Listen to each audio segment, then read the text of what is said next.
So, River Jude Bottom. Have you ever heard of him?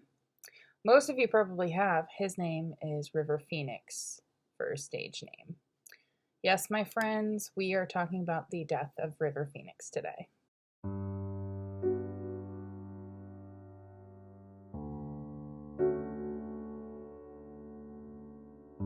Hey everybody, what's up and welcome back. If you're new here, I'm Liz, and today we're going to be discussing the death of River Phoenix.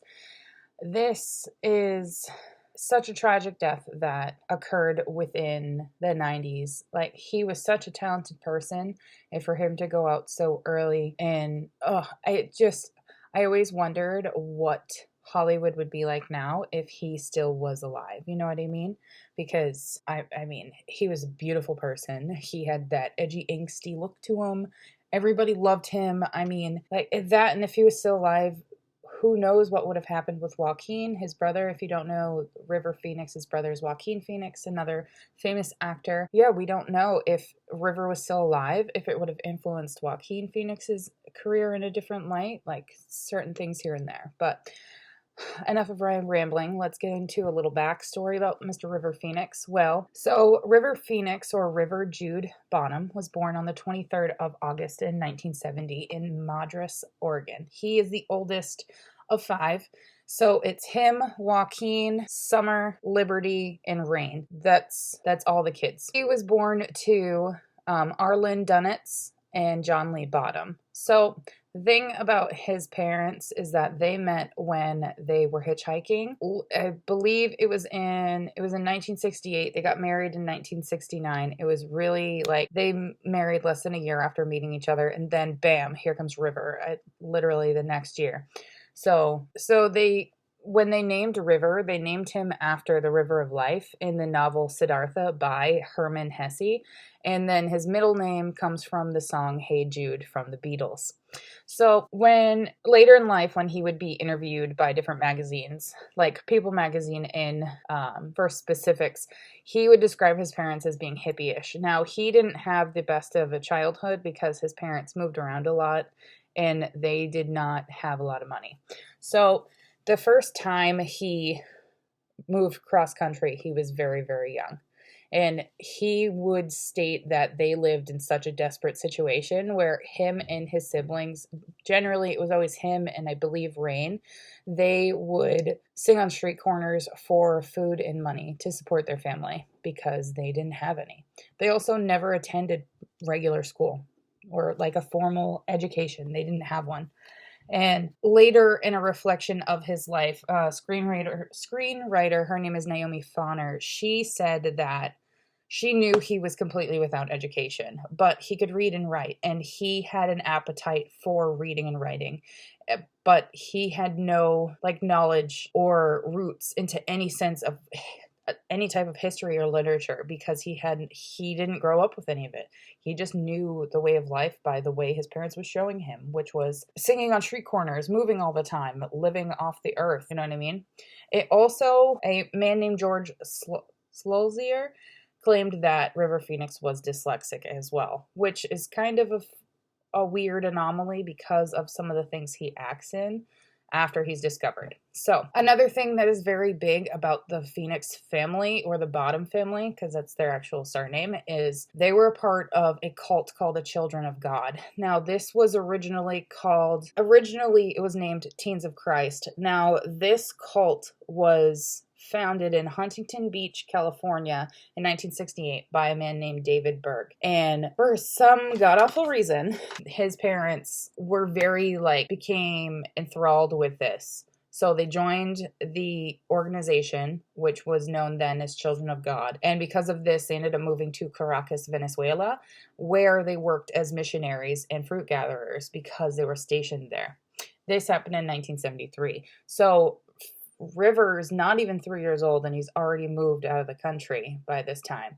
Now, when he reflected back on his time of being with the Children of God, known in a well-known interview with Vanity Fair, that he confesses that he was essayed at the age of 4. And he went on to do another interview with Details magazine. This happened in November of 1991, where he would state that at the age of 4, he lost his virginity while in Children of God, and that he blocked out the whole thing for most of his life, and he did not like to think about his time. Now, he rarely talked about the cult, but when asked, he would kind of give little things here and there. And, well, in an article that was published after he died, having him quoted saying that they're disgusting, they're ruining people's lives.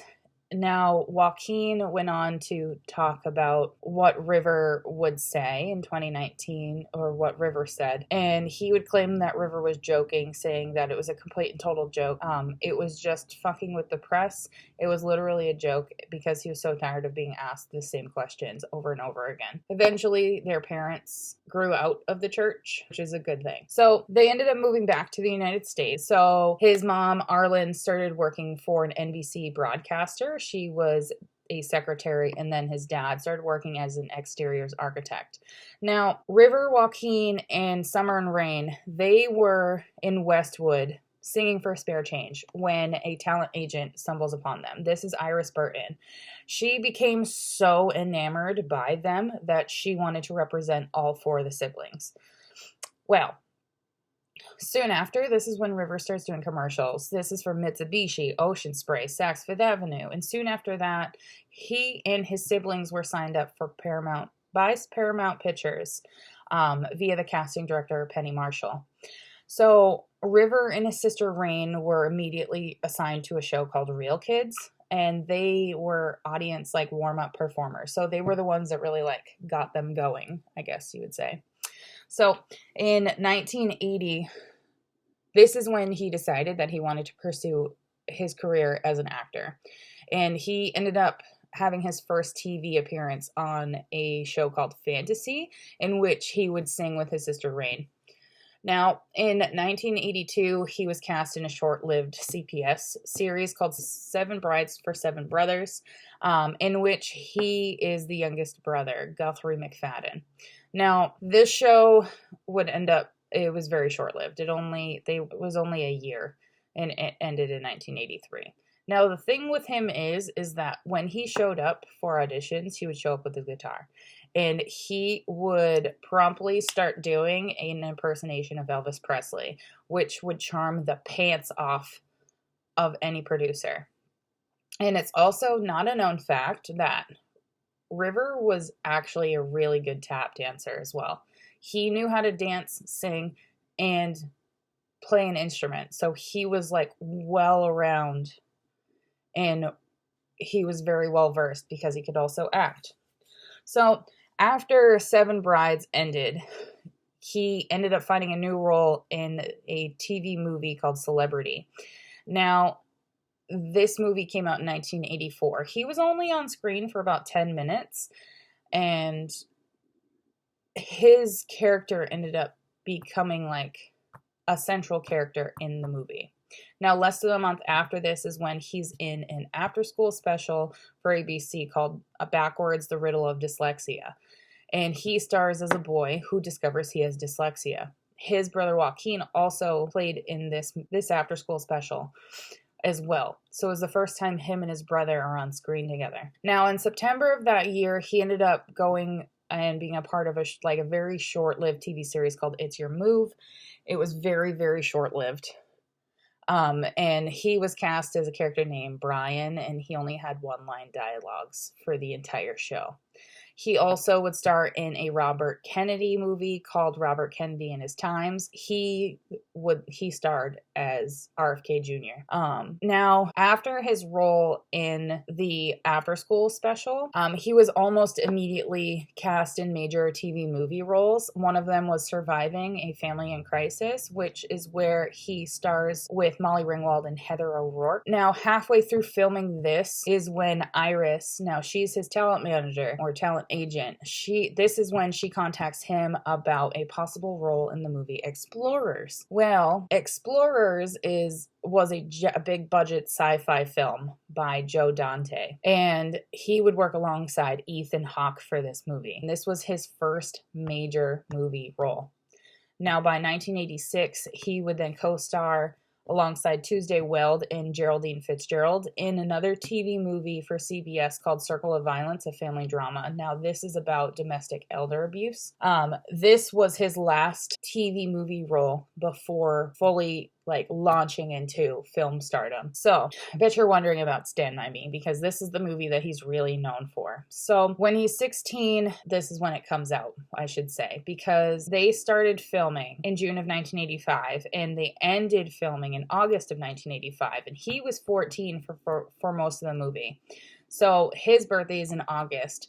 So they ended filming right before he turned 15. And then the following year is when it came out. So he was 16 when it was released. Now, this movie gave him a household name in Hollywood. He also said that this role was very easy for him to play because he felt that he identified so much with Chris Chambers, which is his character.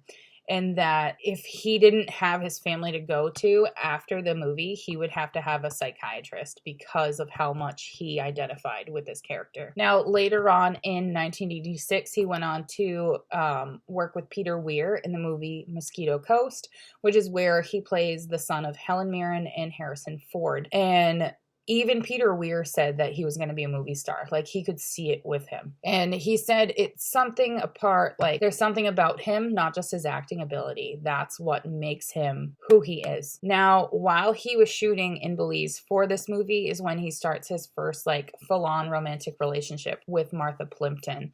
Now, Martha Plimpton, she's an actress and singer, and she's also a former model. So they start dating at this time, and their relationship would bud across many years. Their relationship wouldn't last, but they would remain friends.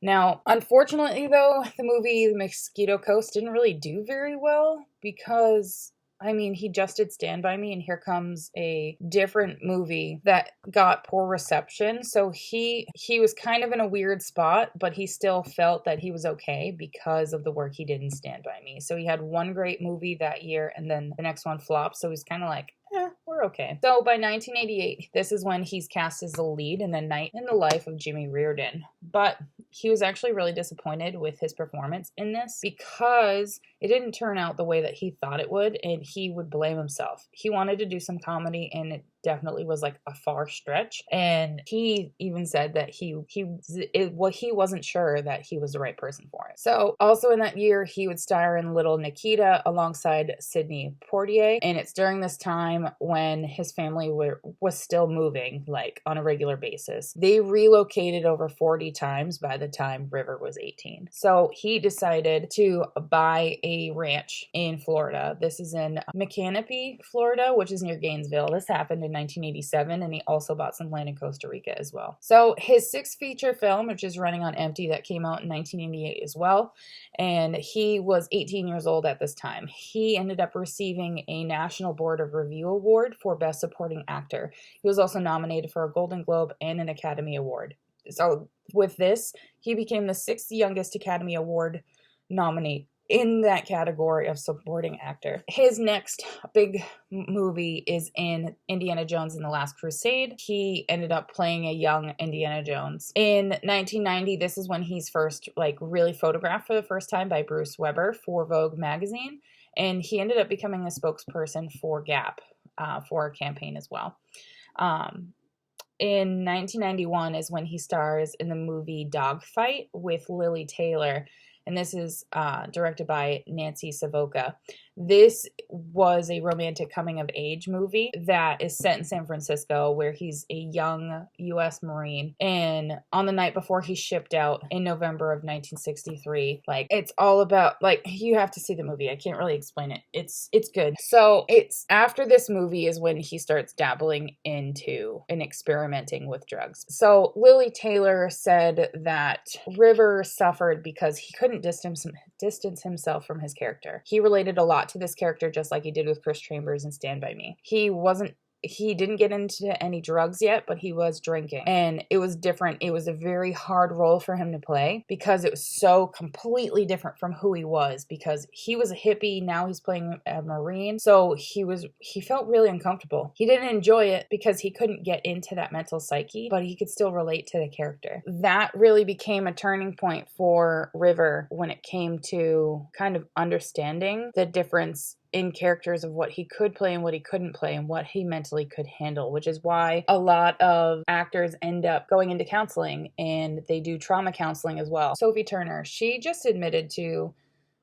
seeing a trauma counselor while she was filming Game of Thrones because of the first ever seen on TV brutal rape scene that she was a part of. She wanted to make sure that she started seeing a trauma counselor before the scene and after the scene to make sure that she could cope with it. Because even if you're not going through it, like actually going through it, you're acting through something that is so brutal. You know what I mean? So it's normal for actors to, because they're taking on certain roles, to not feel the same way as once they did. Look at actors that lose themselves in movies. Heath Ledger. Actually, all of the Jokers that we've ever had, they seem to lose themselves. Look at all of the Batmans we've had. Christian Bale kind of lost himself after he became Batman. And they identify so much as one character, and they're always typecast as that one character when they try something different. It's like that strange awakening for yourself that you don't really understand. And that's what was happening to River Phoenix in this time. But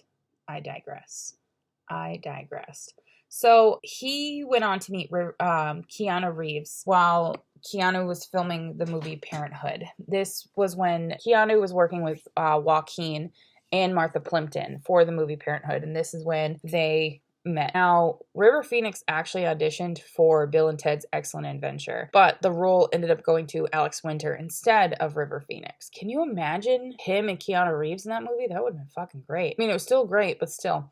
So the first time they acted together was in the movie I Love You to Death. Now, this was a Gus Van Sant avant-garde film, and they, again, would play in another movie called My Own Private Idaho. So River Phoenix got such a praise for these movies, especially My Own Private Idaho, because you see him so deeply inside of a character for the first time that you've never seen him do before.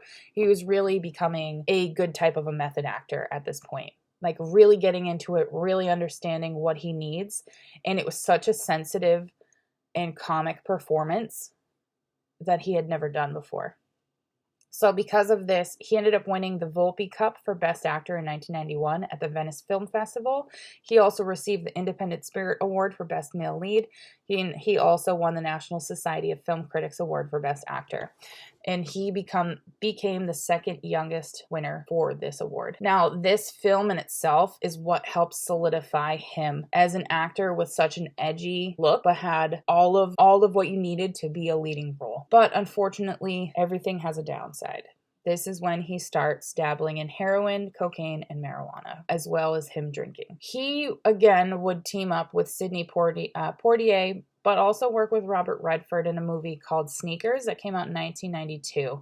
And about a month later, he also started working on Sam Shepard's movie called Silent Tongue, which would be released in 1994, so posthumously. He also was beaten out by Brad Pitt in a role for A River Runs Through It, and he then went on to cameo in another Gus Van Sant movie called Even Cowgirls Get the Blues, which was in 1993, and this had his sister Rain in it. So the last movie he completed before he died was The Thing Called Love, which was a Peter Bogdanovich country music themed film.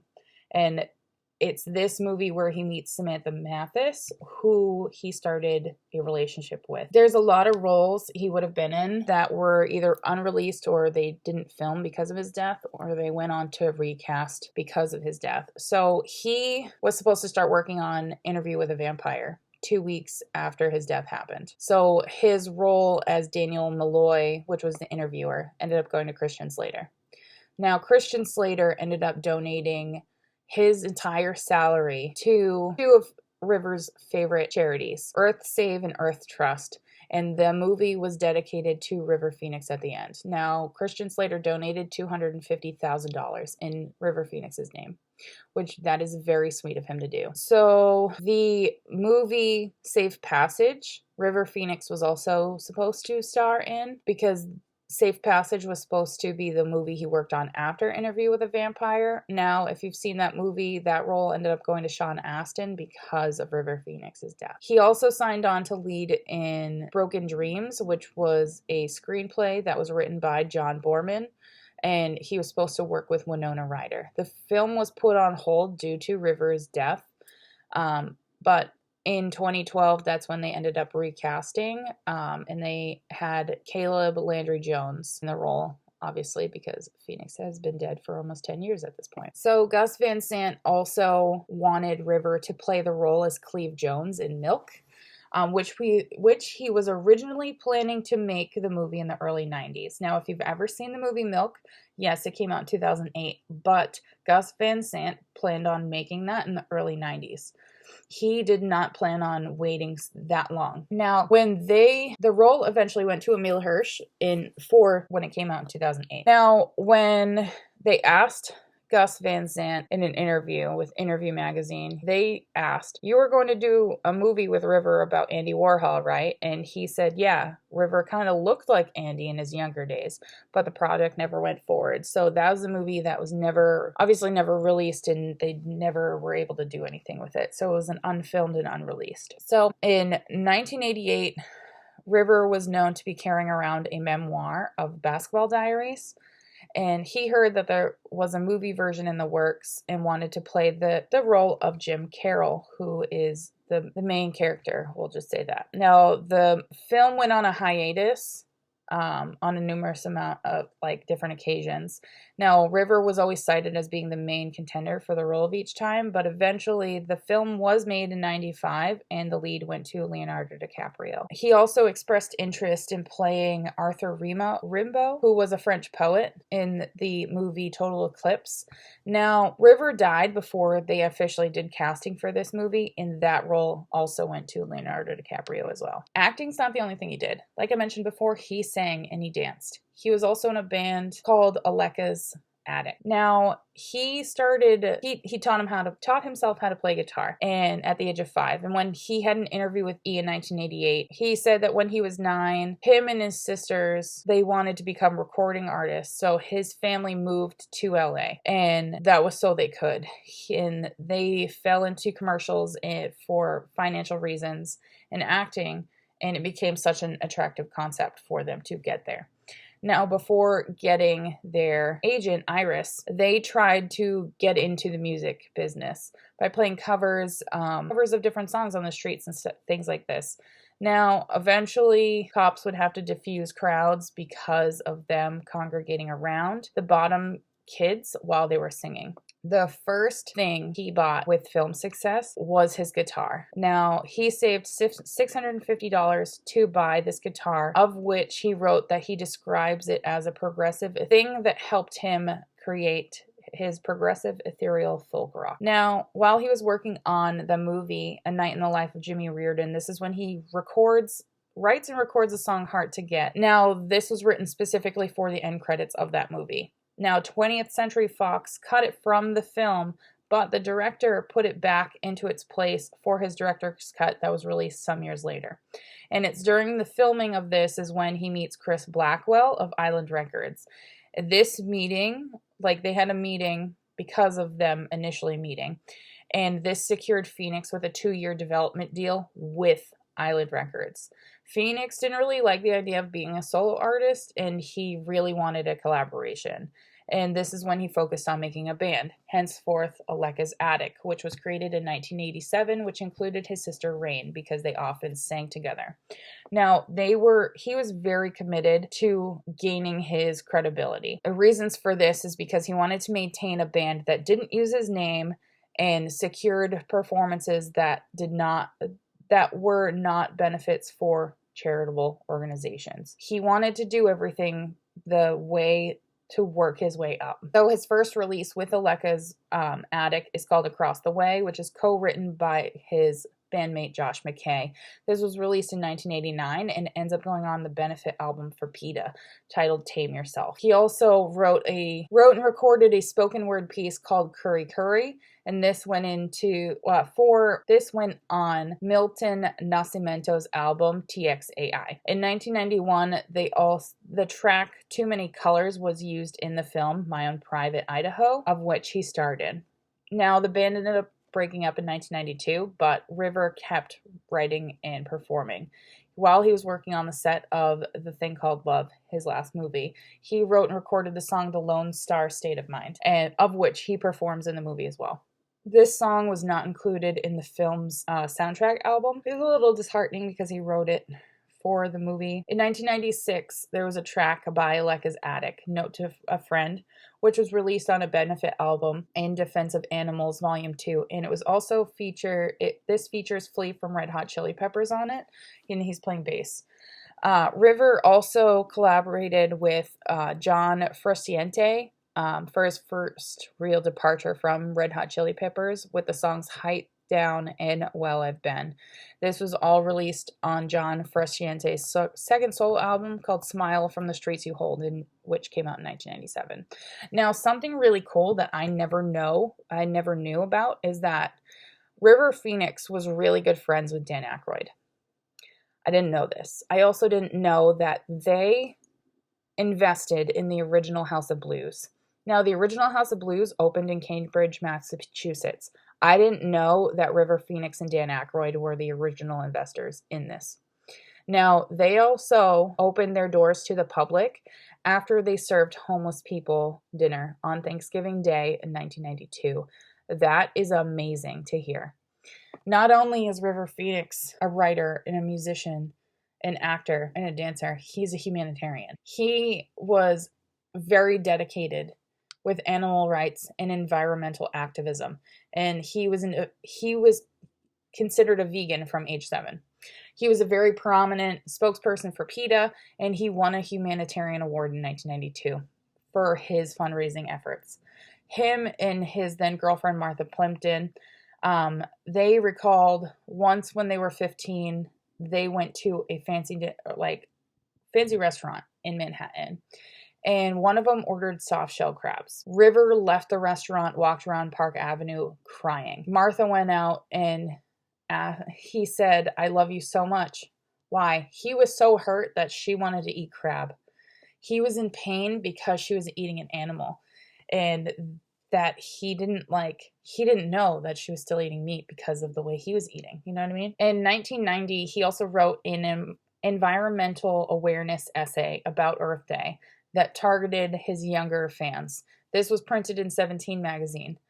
He also financially aided in a lot of different organizations, environmental and humanitarian.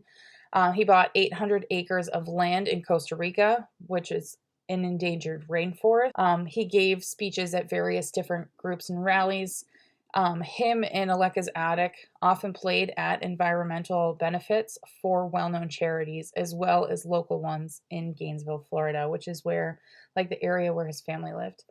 He also campaigned with Bill Clinton for the 1992 presidential election as well. He was a very well-rounded man. So I bet you guys have heard of the Viper Room, right? Well, we're going to talk about, large build-up to his death. So in late October of 1993, River returns to LA for one day after flying back from being in New Mexico for a week. So before that, he spent 6 to 7 weeks in Utah because he was completing 3 weeks of interior shots that was left on a project called Dark Blood. This film would be finally completed in 2012. Now, this film obviously was put on hold because of his death, but they went on finishing it later. So on the evening of October 30th of 1993, this is when River arrives at the Viper Room, which is a nightclub that was partially owned by Johnny Depp and River's girlfriend, Samantha Mathis, and River Phoenix's brother Joaquin and Rain. They all partially owned this place. So River was to perform with a band called P. Now, P was a very short-lived alternative rock band that was formed in the early 1993 by Gibby Haynes from Butthole Surfers, Johnny Depp, Sal Janko, and Bill Carter. So they also had Flea and John Frusciante from the Red Hot Chili Peppers singing as well, and Al Jorgensen of Ministry. Now, according to Bob Forrest, who was also there. Now, Bob Forrest was well known for his bands Thelonious Monster and Bicycle Thief, and he also is in recovery. Now, you might know him from Celebrity Rehab. He was one of the counselors there because of his active years in helping with recovery addiction. It's during his performance that River taps Bob on his shoulder, telling him he doesn't feel well and he thinks that he overdosed. Bob told Phoenix that he didn't think that he was overdosing because he could still stand and talk. Bob ended up offering to take River home, but River said no. He's saying that he felt better. A few moments later is when there is just a commotion that erupts in the club. This is when Bob goes outside and he finds Samantha Mathis screaming because River Phoenix is lying on the sidewalk and he's convulsing. Now, Joaquin couldn't determine whether or not River was still breathing, so he called 911. Rain proceeded to give Phoenix mouth-to-mouth resuscitation. So, according to Gibby Haynes, the band was performing their song Michael's Stipe while River was outside having seizures. And when the news came through the club, Flea left the stage and rushed outside. By the time paramedics arrived on the scene, they found him turning cyanotic. And cyanotic means that the blood tissue and color of like the body was turning a bluish purple hue as a result of not having oxygen bound to your red blood cells. So basically he was dying. There's no oxygen left in your body. It's all gone. And he was suffering from cardiac arrest. He was in asystole, which is a terminal rhythm. They administered medication in an attempt to restart his heart, but unfortunately it was unsuccessful. When the ambulance arrived at the scene, technically he was still alive, but Flea accompanied him to Cedars-Sinai Medical Center, where they attempted to resuscitate him, but it was unsuccessful. He was pronounced dead at 1:51 a.m. on October 31st, 1993. River Phoenix was only 23 years old. So, years after his death, Samantha Mathis said that during their relationship, she thought she knew him as being sober. However, she knew that immediately prior to his death, she knew something was going on. She didn't see anybody doing drugs, but he was high in a way that made her feel uncomfortable. She said that the heroin that killed him didn't happen until he was at the Viper Room. Mathis went into the restroom, and on her way back to the table, she saw him scuffling with another man. And the bouncers then removed both of them from the club. This is when Samantha shouts at a man, "What have you done? What are you on?" Another one says, "Leave him alone, you're spoiling his high." And by that time, this is when River falls to the ground and begins to convulse. So I personally think that when Samantha came out of the bathroom, River got another hit of what he was doing, which I'll go into what he was doing. And that's what caused him to fully OD. Now, the autopsy report came out on November 15th of 1993. And it stated that there was high concentrations of morphine and cocaine in his blood, as well as other substances in smaller concentrations, and that his death was ruled as acute multiple drug intoxication. On November 24th of 1993, Arlen, which is his mom, she eventually changed her name to Hart. She published an open letter to the LA Times about her son's life and death. And basically it's saying that his friends, coworkers, and the rest of the family knew that River was not a regular drug user. When he lived at home in Florida with the family, he was never part of the club scene in LA. He had just arrived in LA from absolute beauty and quietness of Utah, where he was filming for 6 weeks. We feel the excitement and energy of the Halloween nightclub and party scenes were way beyond his usual experience and control. How many other beautiful souls who remain anonymous to us have died by using drugs recreationally? It is my prayer that River's leaving in this way will focus the attention of the world on how painfully the spirits of his generation are being worn down. So she also went on to say that River had such an impression on the earth, and he found his voice and found his place. And even River, who had the whole world at his fingertips to listen to, and felt deep frustration that nobody was listening to him. She said, "What's it going to take? Chernobyl wasn't enough. Exxon Valdez wasn't enough. A bloody war over oil wasn't enough. If River's passing opens our global's heart, or like our global, like as one, the heart of the globe, I say thanks, dear beloved son, for yet another gift to all of us." His father was so angry at John Frusciante over his death, over River's death. And in an interview with John Bottom, it said that if I find him, I'm going to kill him. He's very rich and very young, 23 like River, but he's a terrible addict who's a pusher. So his father thought that John Frusciante is the one that pushed the drugs onto River. There was no charges that were ever pressed against anybody in River's death. So before his death, his image was very squeaky clean. He was very a part of social, political, humanitarian, and dietary interests that were not very popular in the 1980s, but became popular in the 90s. He was very much a part of the public dedication to these. And as a result, his death had a very big media coverage.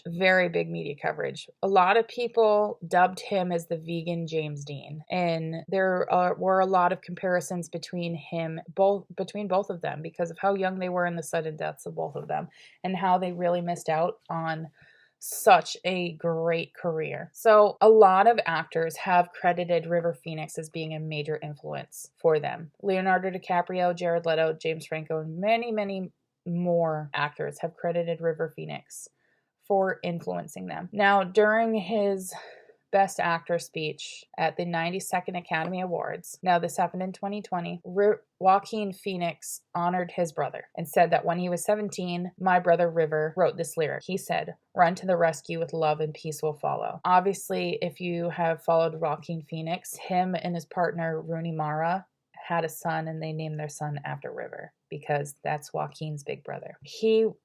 River was also known as a teen idol, and he was a very promising young actor. He was very popular when it came to Hollywood, and his death was definitely one of those things that nobody was ever expecting. So, like I mentioned, his cause of death was an acute combined drug intoxication.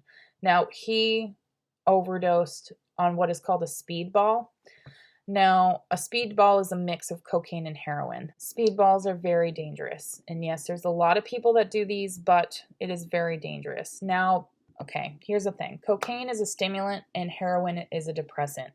Heroin, morphine. That's why when I talked about the coroner's report, it says morphine. Morphine and heroin are basically the same thing. They show up as the same thing, similar things. Now, a speedball is taken either through IV or obviously you snort it, and it's a combination of cocaine hydrochloride mixed with morphine sulfate.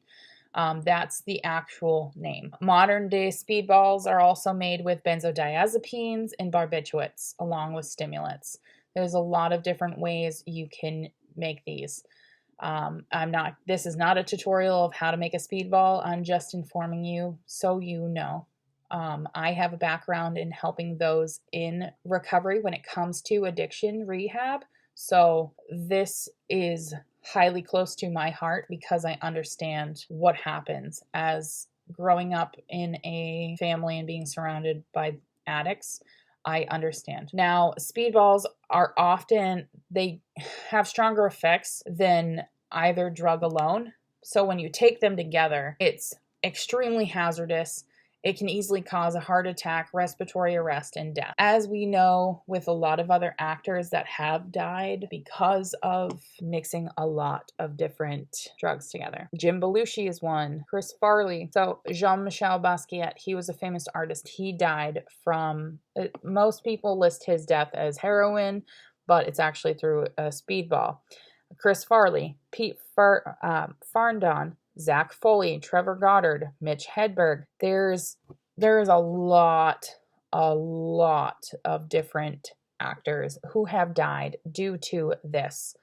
A lot of them. Philip Seymour Hoffman is another one who was in recovery and then wha-bam, death. Steven Adler is another one who he had a stroke due to doing a speedball, left him with a permanent speech impediment. The same year, David Gahan suffered a heart attack following a speedball overdose, but he survived. Slash is another one. He went into cardiac arrest for 8 minutes after doing a speedball, but he was revived.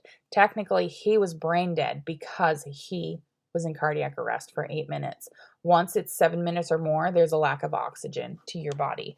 Hence why River Phoenix, his body started turning into a bluish purple tint. I don't mean to sound very, very, very strongly, but I do. When it comes to things like this, people really need to become educated when it comes to a background about addictions and death due to usage like this. So that, my friends, is the death of River Phoenix, a man that is forever remembered in Hollywood's history, whether it's through his family or through his acting career or any of his music. I have Aleka's Attic on my Apple Music library, and man, it fits right in with what I love about the 90s. So I hope you guys enjoyed today's very long, very, very long episode of my celebrity deaths. I hope you guys enjoy, and I will see you guys tomorrow in a brand new one. Bye, you guys.